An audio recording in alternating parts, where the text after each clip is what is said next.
But last time I was getting rolling to use the Fourier sine series, Fourier sine transform to solve a heat problem. To show you what the things are good for and why people got excited about them. I'm showing you that kind of thing before I get into the details of showing why they really do what I say they do. We'll get to that later. Were there questions about anything from last time? Or anything?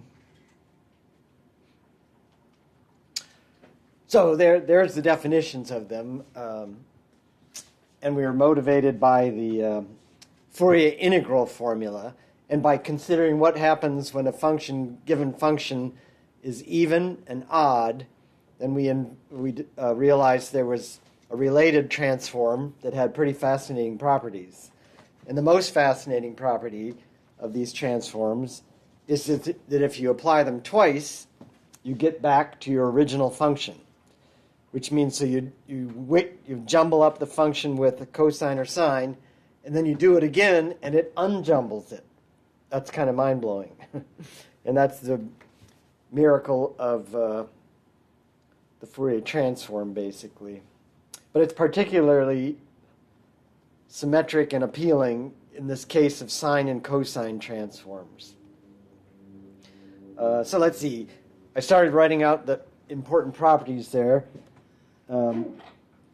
Interesting, when you take the transform of a derivative, the transform turns differentiation basically into multiplication by w. So that means it's going to turn differential equations into algebraic equations, and that's exciting. Okay, when you do the derivative once, you get that.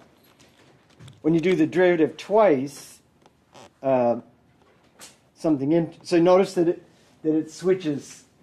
The Fourier cosine transform of f prime is w times, not the Fourier cosine, but the Fourier sine transform. So that's kind of a mess. That changes the transform. But if you do it twice, something wonderful happens. So the Fourier cosine transform of f double prime, when you do it twice, is minus w squared times, this time it's the Fourier cosine transform of f, minus an f prime of 0 times the constant. Okay, that's interesting. And when you do it with the Fourier sine transform, you also get a minus w squared, and this time it's the Fourier sine transform of f, and this time you get plus a square root of 2 over pi times f of 0 times w.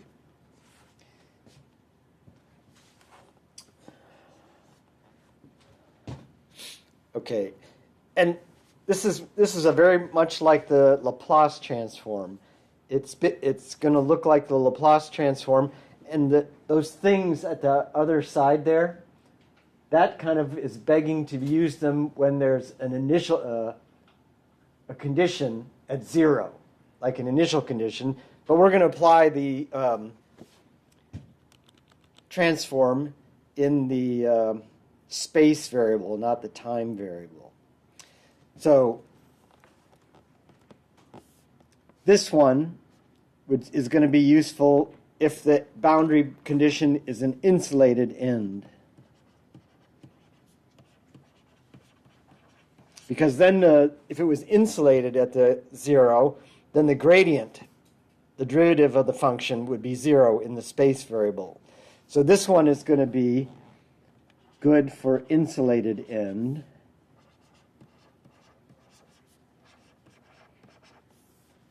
And this one, because it's f of 0, this one's going to be good for an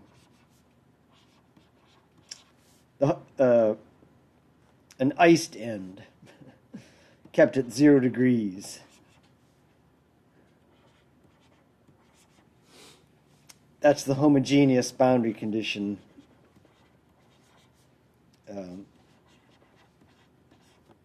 case. And in fact, that was the problem we were going to study. So we're going to do a heat problem.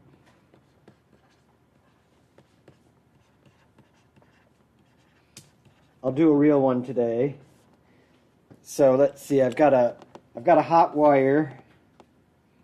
And it's going to be semi-infinite. So it starts at 0, and it's a hot wire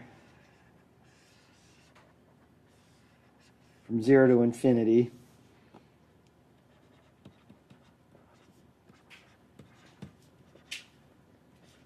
And the boundary condition is I'm keeping this temperature at 0 right here.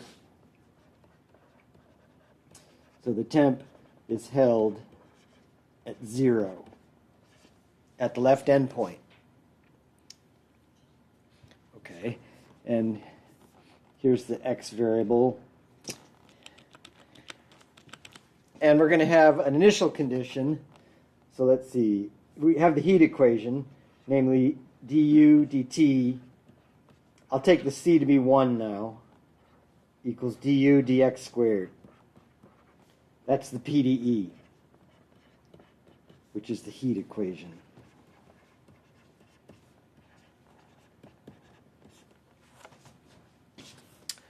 Then we have a boundary condition. The boundary condition is that my u at x equals 0 for all time is held to be 0. That's a single boundary condition. And my initial condition is going to be u of x at time 0 is some given function.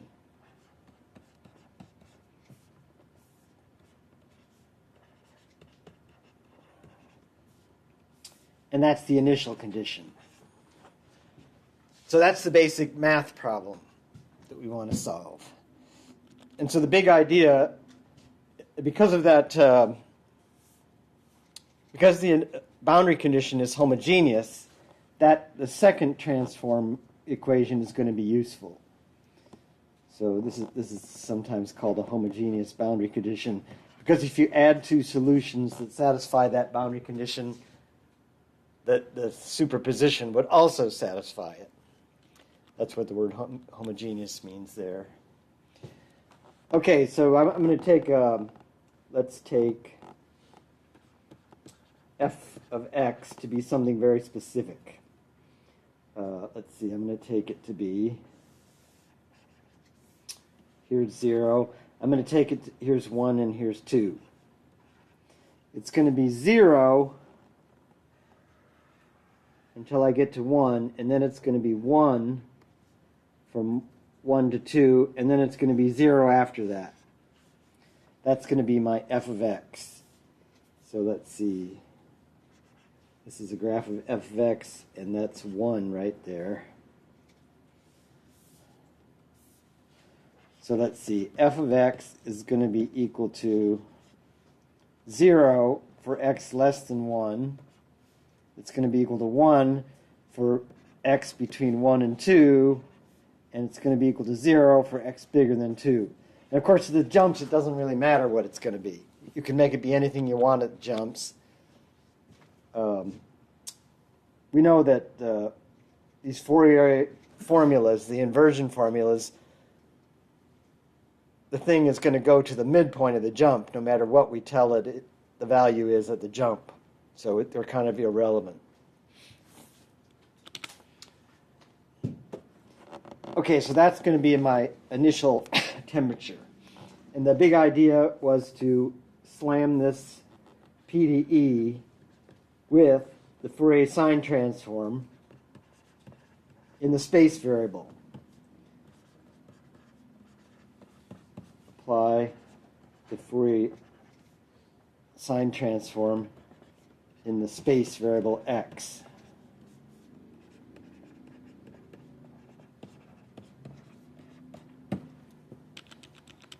Okay, and we'll write this. We'll write, so we have a u of xt. We'll write u hat of xt is That's going to be the Fourier sine transform in the space variable. So I'm going to let the t is going to float along like a parameter. And then I would have here sine wx dx. Okay, and last time I got started, when I apply, I'm going to apply, when I look at the differential equation, what does the PDE become? Okay, I think about the PDE. I'm going to take d by dt of this thing. du hat xt dt. Okay, if this function is reasonable and nice, then I should be able to differentiate under the integral sign. And that would put the du dt inside here.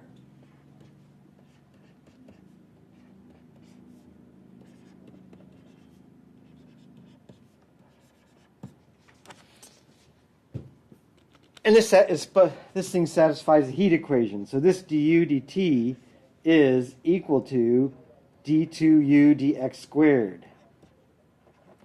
And so you see, aha, I'm taking the Fourier sine transform of a second derivative in the x variable.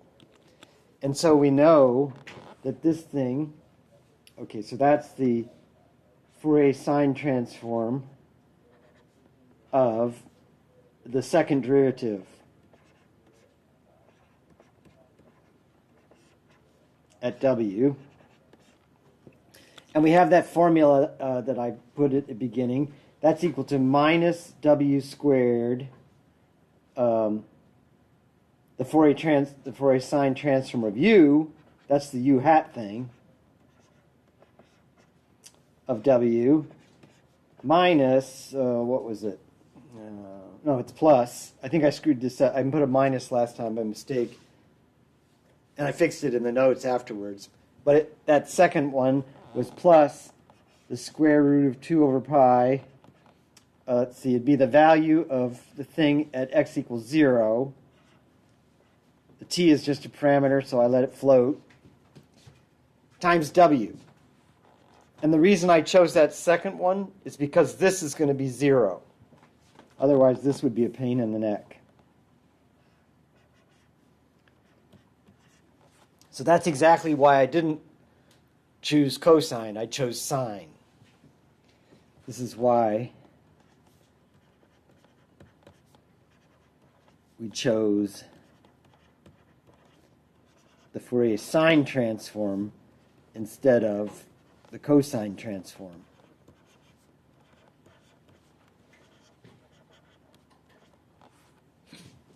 That goes away. And so we're left with an incredibly simple looking thing, namely that du hat dt equals, this looks like an ODE, minus w squared. This right here is u hat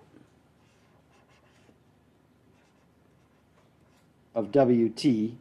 The t is floating along as a parameter.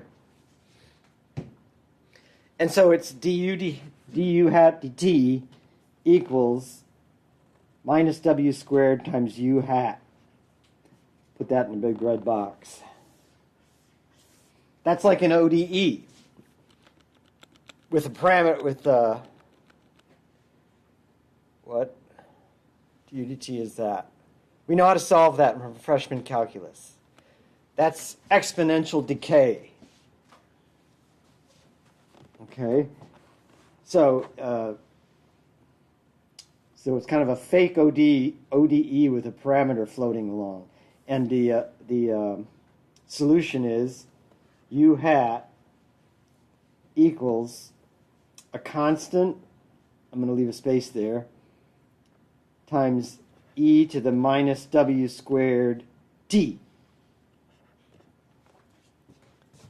From freshman calculus, that's exponential decay. But when you think about it, let's see. This is an equation in t. The c might depend on w.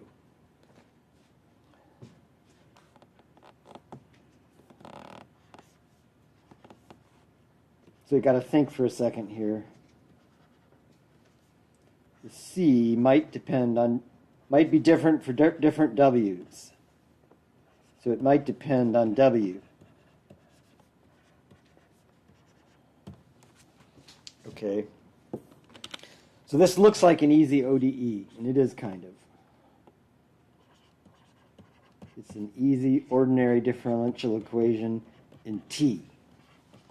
And so I can solve it, but then I have to realize, when I do it, I might get a constant that depends on W. And in fact, let's think about that. So why might that depend on W? I have that d by dt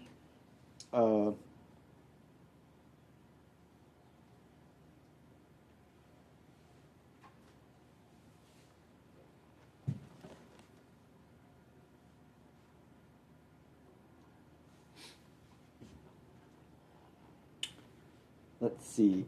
If I take d by dt of u hat over e to the minus w squared t,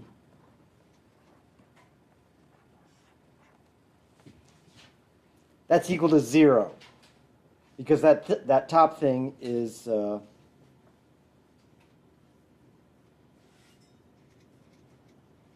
yeah, that's a true thing. So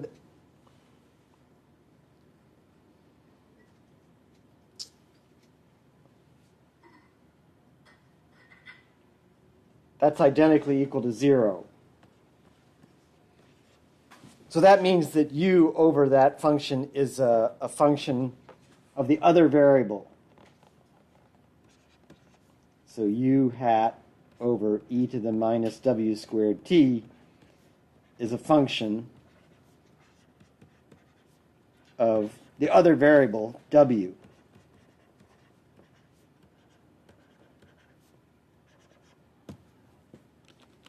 Call that function c of w.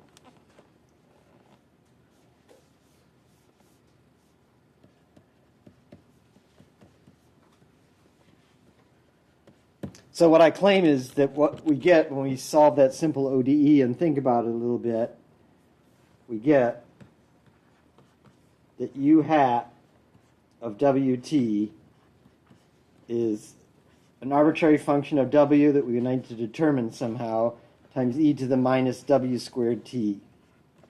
So that's a fair amount of progress. The big question now is, how do we get c of w?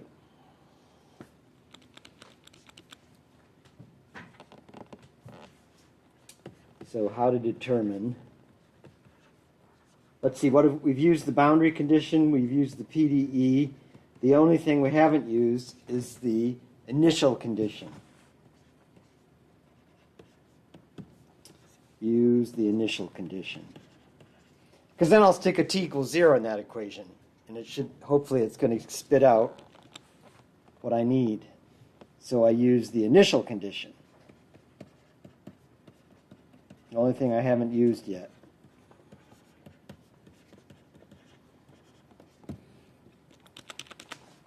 Okay, the initial condition says that u hat of wt, of 0 rather, time equals 0, is c of w times e to the 0, which of course is 1. And u hat at 0, well, that's, remember, u hat is the Fourier sine transform.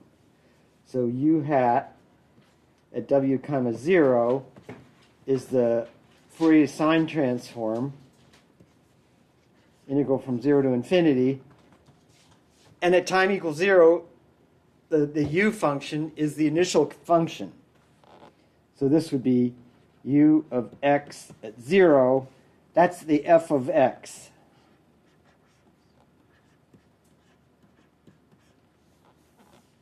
Times the sine wx.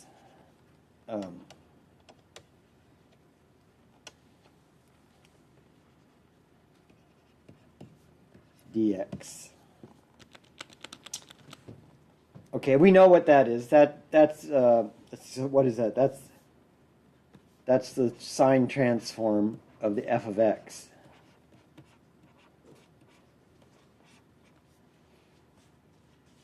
And that's what's going to, this is going to be equal to the c of w in general. So if this was a more general question with a function f there, that's the answer. My c of w is the Fourier sine transform of the initial condition.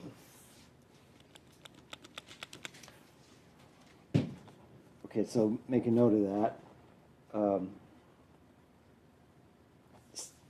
The c of w is the Fourier sine transform of my initial condition.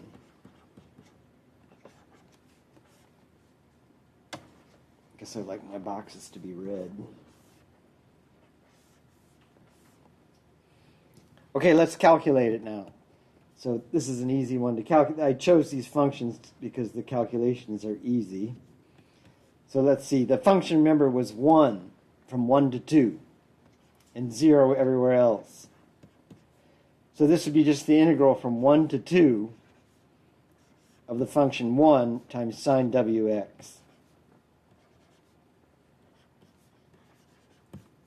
That's easy enough. That would be equal to square root of 2 over pi. Antiderivative of sine wx is minus 1 over w cosine wx between x equal 1 and x equal 2. That's equal to the square root of 2 over w cosine w minus cosine 2w over w. So that's what the c of w is.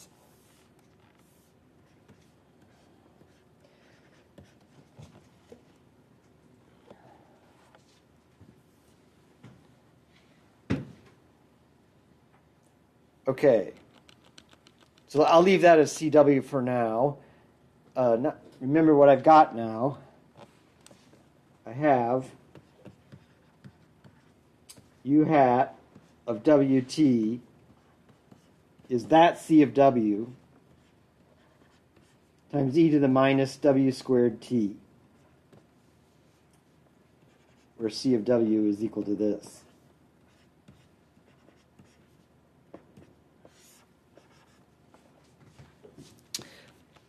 Well, now I want to undo.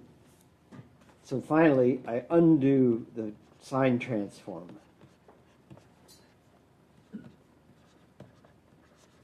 Undo the Fourier sine transform by applying it again in the space variable.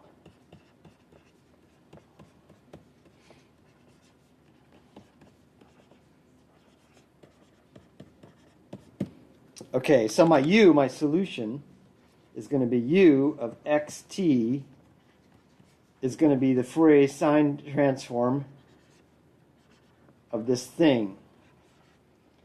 Okay, but this time I would have to take the variable in the w variable instead of the t variable. Okay, so what is that? That's going to be equal to the square root of 2 over pi integral from 0 to infinity, and I have what my c of w is. It's there it is, square root of 2 over pi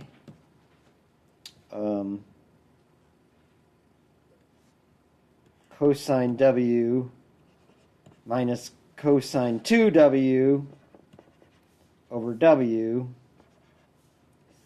times e to the minus W squared T dW. Let's see, where am I at? Oh. Yeah, I'm sorry. I need to move this over a little bit.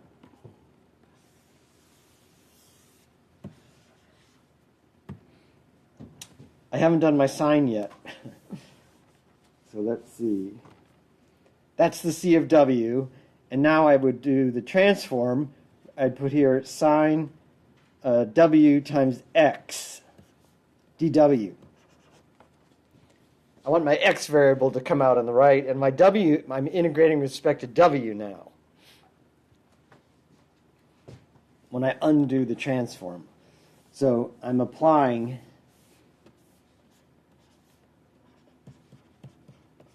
the Fourier sine transform in the w variable. So I guess if I was being consistent with my notation, I would, let's see, was it w x? Oh, I think that's consistent with my notation. Wx dw. Actually, it's back. Yeah, so if I want to be consistent, I should write x times w. It doesn't matter.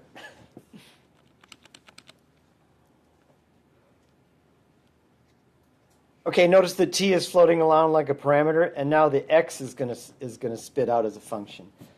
And that's my answer. So my answer is going to be 2 over pi times this integral.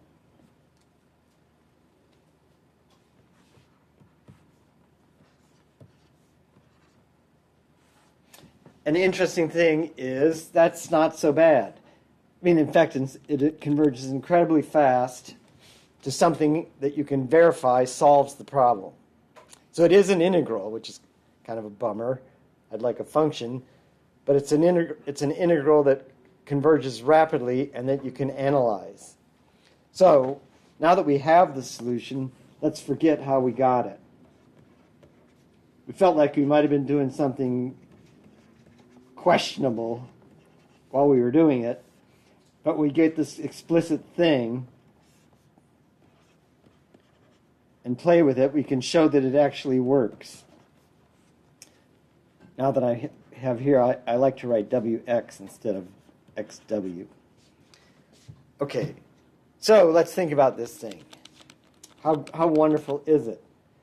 It looks like I'm dividing by a w there, but that's a perfectly nice function. In fact, you can use L'Hopital's rule and determine that that thing is perfectly nice. In fact, it goes to 0. Cosines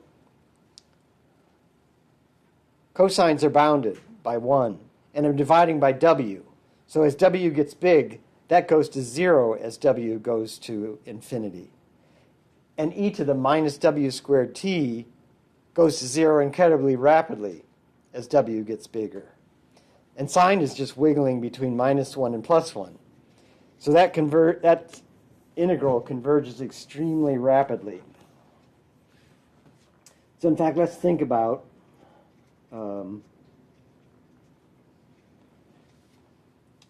let's see, I could use L'Hopital's rule.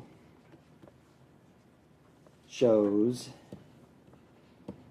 the limit as w goes to 0 of cosine w minus cosine 2w over w. What is it? I'm going to fill that in a second. Let's see, the cosine of w is, I'm going to cheat. I'm going to use power series instead of L'Hopital's. The cosine is 1 minus w squared over 2 factorial plus w to the 4th over 4 factorial minus dot dot dot. And cosine of 2w would be 1 minus 2w squared over 2 factorial plus 2w to the 4th over 4 factorial minus dot dot dot over w. And the 1's cancel. And what's left, let's see, there's no first order term on top. So in fact, the thing starts with a w squared term. Let's see, what is the w squared term? It would be 1/2 minus, do I care? That would be 2 minus a half, 3 halves. 3 halves w squared plus dot dot dot over W, that would be a regular power series starting with 3/2 W times W plus higher order terms.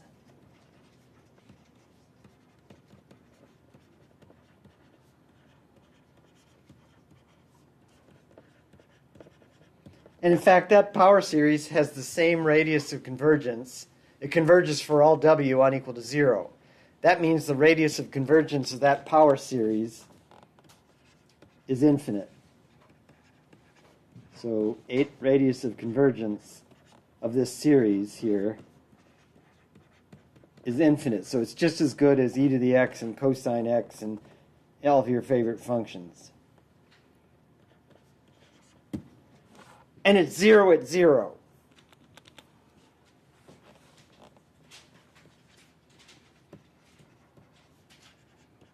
Because there's no constant term.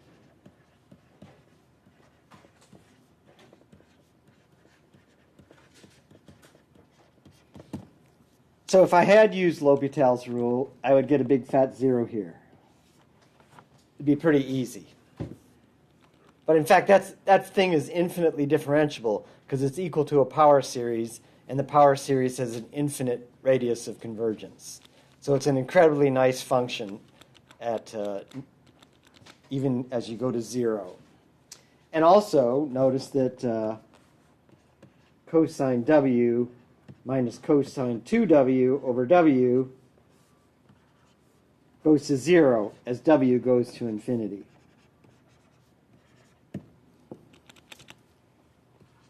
And e to the minus W squared t goes to 0 as W goes to infinity very rapidly.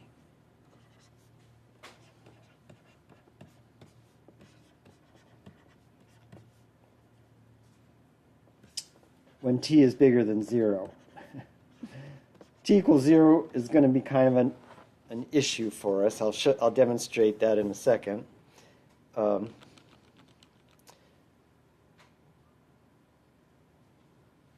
And the other thing is just a bounded function. Sine Wx is just bounded. Is at least bounded. So in fact, that integral can be truncated. And that error that you get when you do truncation can be made negligible. Okay, so if you wanted to now, you can verify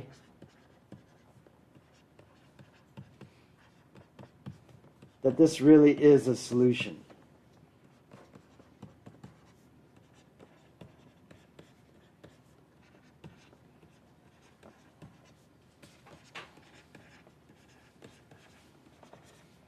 So forget how we got it.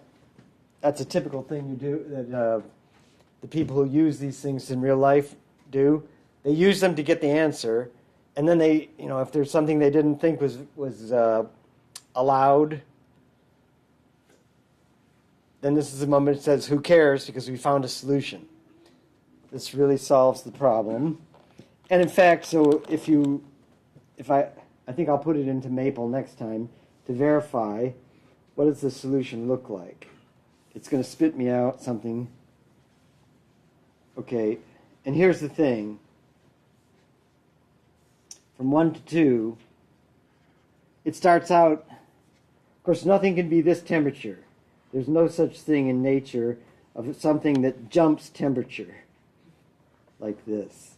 So this would be an idealized thing. The actual thing would have to have a very steep gradient there and not have a discontinuity, because temperature just doesn't do that. Okay. And that Fourier integral thing, it converges to the midpoints of those jumps. So it's not going to be, that's as good as we can get at those jumps. But here's what happens. At the instant that you engage this thing, I'll use different colors. Let's see. So it would be very small,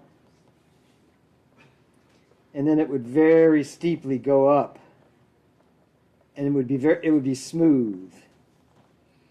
and it would be very close to 1, and then it would dive down, and it would be very small, like that. So after you let just a second go by, your solution is going to look like that, and it's going to smooth out. That's a feature of the heat equation. It smooths out temperature, and there, in the first instant, anything that's a singularity or a kink smooths out, and it's perfectly smooth. And then, as time goes on, let's see what would happen. The bump would get smaller, and it would suck the temperature out of it. And so it does that extremely rapidly. So if you wait a little bit longer, you get something even smaller, and gradually it just sucks all the heat out, and the heat gets dispersed. And of course, you expect that. This is a little hot spot, where the temperature is 1 degree on a little segment like that. If you slam that into, if you got this refrigerator everywhere else, that heat is just going to fizzle out and go away real fast. And of course, it's not going to raise the temperature of the whole line, the whole universe. The temperature of the universe is going to suck it up, and it's going to dissipate, and the temperature will go back to 0. And it does that quite rapidly, yeah. Going back a little bit, when you're doing power series, and you're dividing the power series of cosine W minus cosine 2W, dividing it term by W, why does absolute convergence do that? Let's see. So this is an argument from Math 425 that we use frequently. We know that power series have a radius of convergence. So if they converge at a point, then the radius of convergence is bigger than or equal to that. Okay? So these series are converging for all W unequal to 0. And so when I do that calculation, I can divide through by W term by term. And of course, that's just dividing a series by a number, so it still converges. So the fact that that power series converges at all W unequal to 0 means the radius of convergence is infinite. Okay? We make a big deal out of that in 425. But you know the fact from freshman calculus that if a power series converges at a W, then the radius of convergence would be bigger than or equal to that W if you're expanding about 0. Technically, the second term is negative, right? Like after the 3 times W squared, it should be What? Let's see, minus. because it's W to the 4th over 4 factorial minus. That would be the next one. And this one I have a minus of a minus. So that's where the plus would be plus 2. That would be 4 over 2 factorial is 2. So it would be 2 minus 1/2 is 3/2. So I combine those two terms. Yeah, and then the next term is negative. I don't care about the next term, because that would be a 4th power, higher order terms. So I didn't even write any higher order terms. This is a dot, not a negative. So it's plus dot, dot, dot. And you're right, it probably is negatives, but I don't care. It's higher order term. But if it's only positive terms, it's not going to converge. Sure, power series can do. E to the x has all positive terms. It converges. Yeah, it's okay to be positive terms. You don't have to use the alternating series test. But probably converges for that reason as well. I didn't have to do it that way. That's the way I like to think about it. I could have used L'Hopital's to see that it at least is going to 0, in fact, as W goes. What? It goes to 0. This is what I meant. Sorry. Oh, look. Oh, this is a true thing. It goes to 0 when W goes to 0, and it goes to 0 as W goes to infinity, because cosines are bounded by 1 and I'm dividing by W.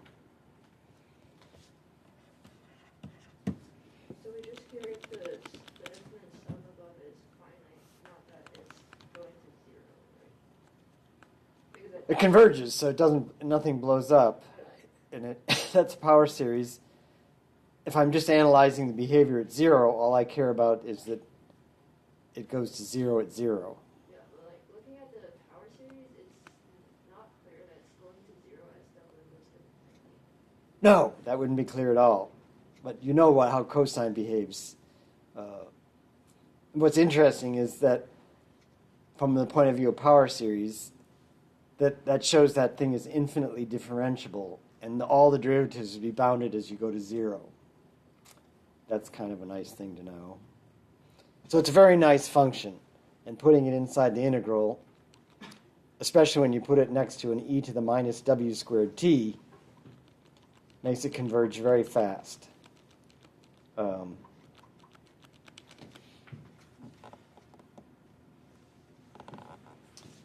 see.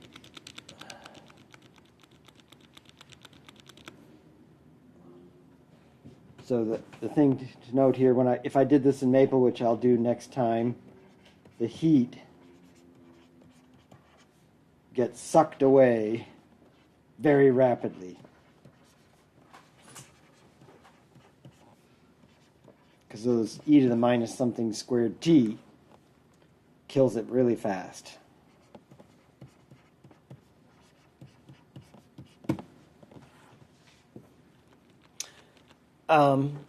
Let's see. Took a little more time than I meant to, so maybe I'll talk about the case of an insulated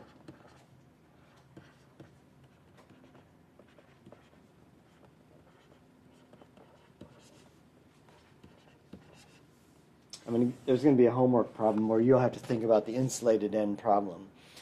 And so an insulated end, that would mean the gradient, there's no heat flow across the left end. No heat flow past the x equals 0 end. Remember, Kelvin's law is that the rate of heat flow is proportional to the temperature gradient.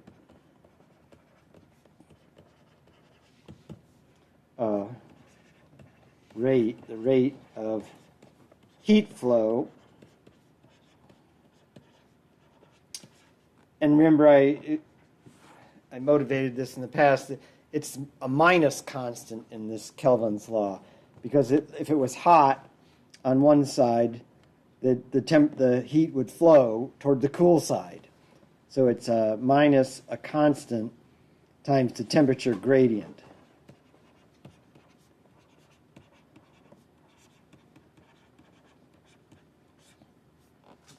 So if the rate of heat flow, if there's no heat flow because it's insulated, we'd have 0 here, and this would be equal to minus c times the temperature gradient. The temperature gradient would be du dx in x at x equals 0 for all time.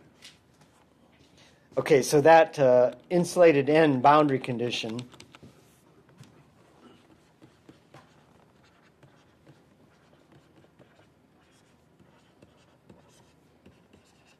would be different. It would be du dx at 0 for all time is 0.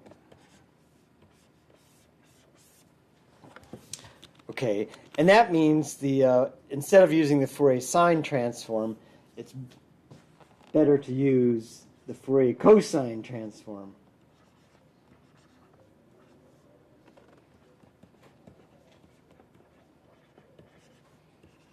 Because the relevant formula is the Fourier cosine transform of f double prime is minus w squared times the Fourier cosine transform of f. Now I can never remember the signs, these stupid things.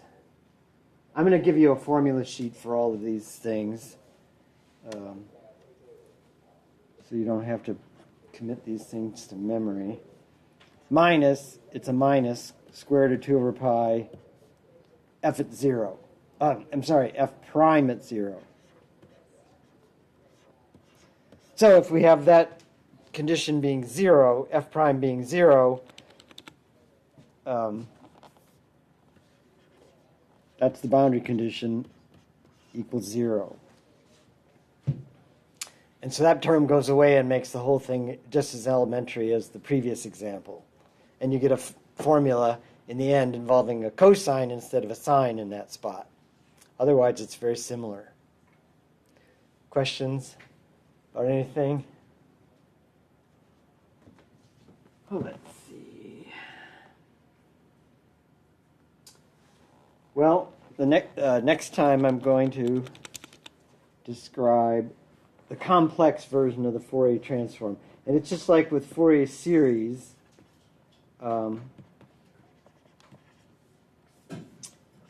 They're all basically the same thing. It's just a different way to write the same thing.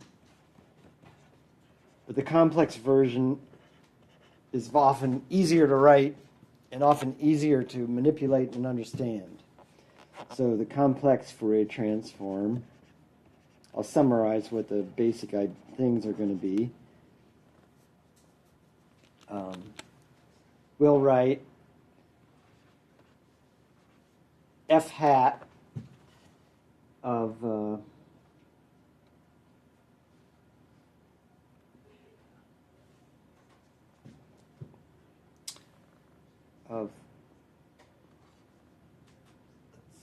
f hat of, I'll put an S here. F hat of S is the Fourier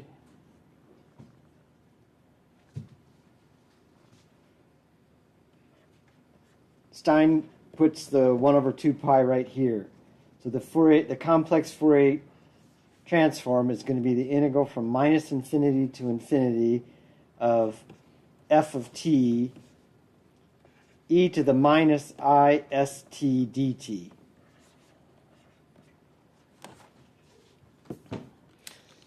So it sends a function from on minus infinity to another function from minus infinity to infinity. So yeah, it sends, and the Fourier inversion formula, which I'm going to motivate next time, is that you can undo the Fourier transform by kind of doing the Fourier transform again. So the inversion formula says that f of t, I'll make it an f of x. F of x is equal to the integral from minus infinity to infinity of the Fourier transform. And instead of doing a minus e to the ist here, I do a plus e to the isx ds. So mind-blowing thing, I can undo the Fourier transform by kind of doing it again. It looks like the same thing, but it's a plus I instead of a minus I. That's the only difference. And the 1 over square root of 1 over 2 pi has to go someplace. That's what kind of a tradition of doing it that way in some books. Some books like to put a 1 over square root of 2 pi in both the formulas. You could do, so beware of that. I'll give you a formula sheet so we're always consistent. And the Fourier transform has the great property also that it does nice things to derivatives.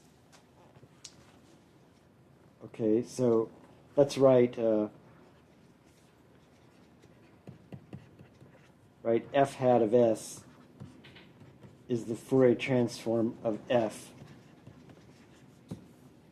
Then the Fourier transform of f prime is I times